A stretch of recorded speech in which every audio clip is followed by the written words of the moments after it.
Može.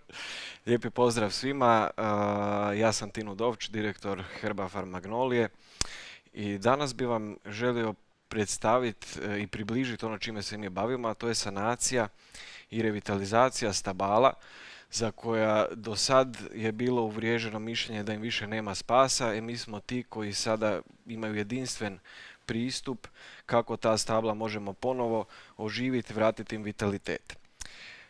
Za vas smo danas pripremili temu sanacija stabala oštećene kore i korijena prilikom izvođenja građevinskih radova upotrebom Herbafertila. To je jedna tematika s kojom se mi redovno i svakodnevno susrećemo u našem poslu. I želio bih vam pokazati kako i približiti, znači i javnim i privatnim investitorima, građevinarima koji izvode građevinske radove i svim osobama kojih ovdje vidim ima jako puno koji se bave zaštitom stabala i prirode, kako uspješno sanirati i minimalizirati oštećenja nastala prilikom izvođenja radova, kao što su gradnja objekata, gradnja cesta, puteva, staza ili iskop kanala za infrastrukturne instalacije, te pokazati da postoji adekvatno rješenje za sanaciju tako oštećenih stabala. Također, ovim putem bi htjeli apelirati da zaštita samo nadzemnog dijela stabla, što je to do sad praksa da se deblo zaštiti daskama, nije dostatna. Jer prilikom izvođenja radova najčešće strada korijen, te da bi bilo potrebno uvesti standard sanacije tako oštećenog korijena kao prvenstvenog uzroka ulaska patogenih gljiva koji su uzrok kasnijeg sušenja stabala i grana. Evo primjer da to možete vidjeti uživo. Možete vidjeti na ovom parkiralištu prema Maksimirskoj. Znači, to je asfaltirano prilično nedavno i ima dosta stabala koje su ne djelomično nego u potpunosti suhe i ja se nadam da neko od vas nije vlasnik plavog Passata koji se parkirao ispod u potpunosti osušene breze jer njoj fali samo jedan malo jači vjetar da se sruši i padne na auto. Znači, takva stabla koja se suše nam predstavljaju sigurnosni problem od toga da grana nekom padne na glavu ili do toga da dođe do vjetroizvale ukoliko je korijen oštećen drastično i značajno. Znači, čisto da kažem par riječi o nama, od 1994. godine naša firma se bavi rješavanjem problema sa područja urbanog šumarstva, pa tako imamo brojne proizvode, patente, načine pristupa revitalizaciji i sanaciji stabala i od 2013. godine imamo Herbafertil, patentirani poboljšivač tla koji se primjenjuje aplikacijom jutene cilindrične vrećice u korijenov sistem stabla i na taj način potiče rast i razvoj korijena i stvaranje uvjeta u tlu da se stablima ponovo može vratiti narušeni vitalitet. Znači, Herbafertil je specifičan po tome što na zdravstveno stanje i vitalitet stabla djeluje preko korijena, te potiče razvoj korijenove mase. Već je tu bilo spomenuto ranije orezivanje. Orezivanje stabla kao jedna jako bitna mjera vraćanja revitalizacije stablu. Ja ću nekoliko puta u ovoj prezentaciji naglasiti znači da orezivanje krošnje kod slabo vitalnih, pogotovo starih i vrijednih stabala gdje već se vidi znači, da se vršni izboji suše, prvo treba izvršiti prihranu Herbafertilom. Znači prvo treba ojačati korijen kako bi se korijenu vratila snaga da sve nove mlade izboje koji će potjerati nakon orezivanja može nahraniti. Jer smo često svjedoci da stablo kada ga se oreže, pogotovo ako se drastično oreže, da se na kraju ono, kada izađe iz njega hiljade mladih izboja, ono se i posuši. Iza nas su brojni rezultati, nije poanta ove prezentacije, ali bih htio spomenuti jer nam je ovo od iznimne važnosti i ponosa. Hajdukova murva, preko 400 godina starosti u Splitu, kod starog stadiona, bila je za otpis. 2016. godine napravljena je revitalizacija sa Herbafertilom i danas ona ima promjer krošnje veći od 40 metara.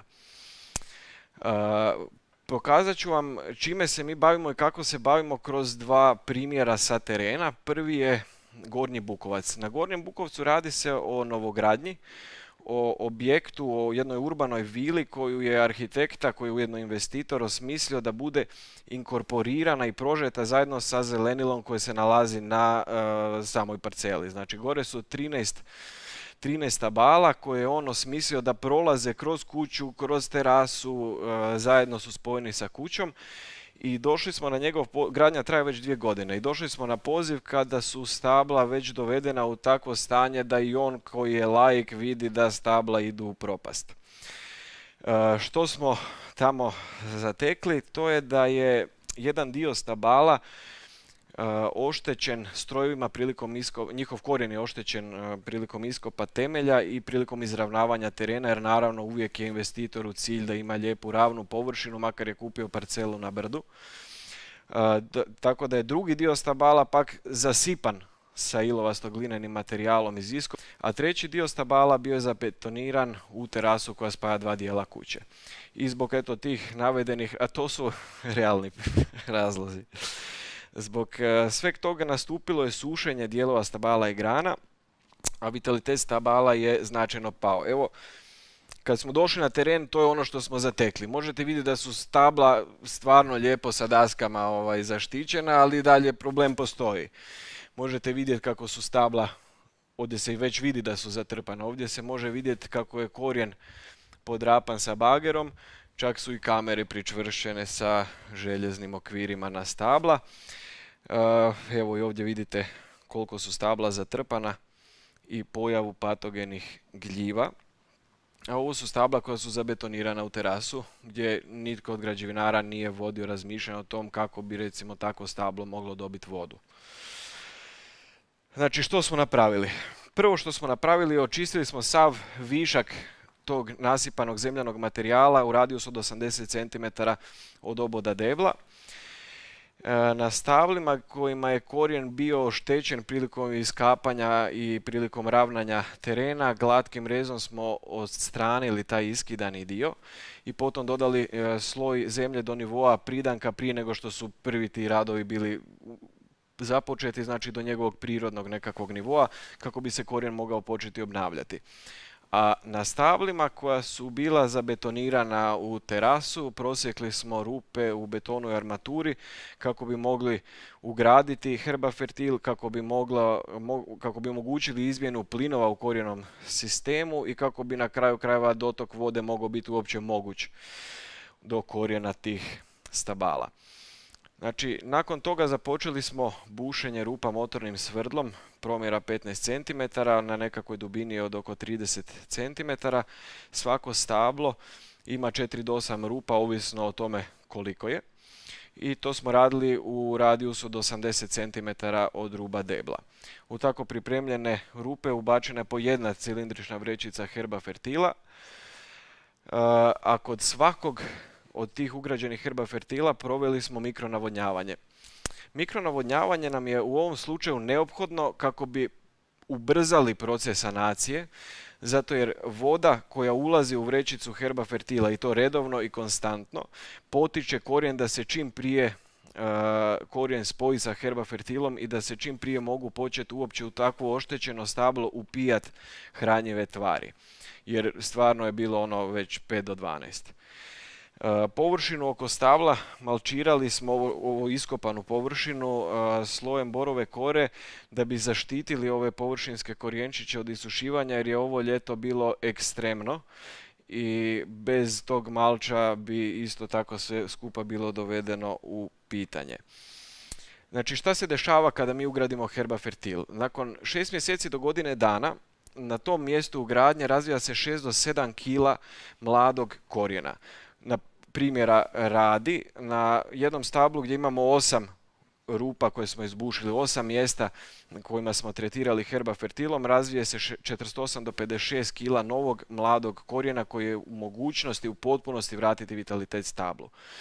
Znači, na ovo radilište vratili smo se 3 tjedna nakon ugradnje i primijetili smo na oko već osjetno bolje stanje i to nam je bio znak da možemo pristupiti sljedećoj fazi. Sljedeća faza bila je endoterapija, koju sa nama u suradnji radi Arboring, i nakon toga smo pristupili orezivanju krošnje. Evo, ovo je čisto da vidite na slici kako izgleda nakon 6 mjeseci mjesto gdje je ugrađen Herbafertil i kolika je to lopta mladog korijena. Evo slike sa sanacije, znači bušenje rupa motornim svrdlom, mikronavodnjavanje u ugrađene vrećice Herbafertila, postava mikronavodnjavanja, evo ovo ja bušim rupe, i malčiranje borovom korom.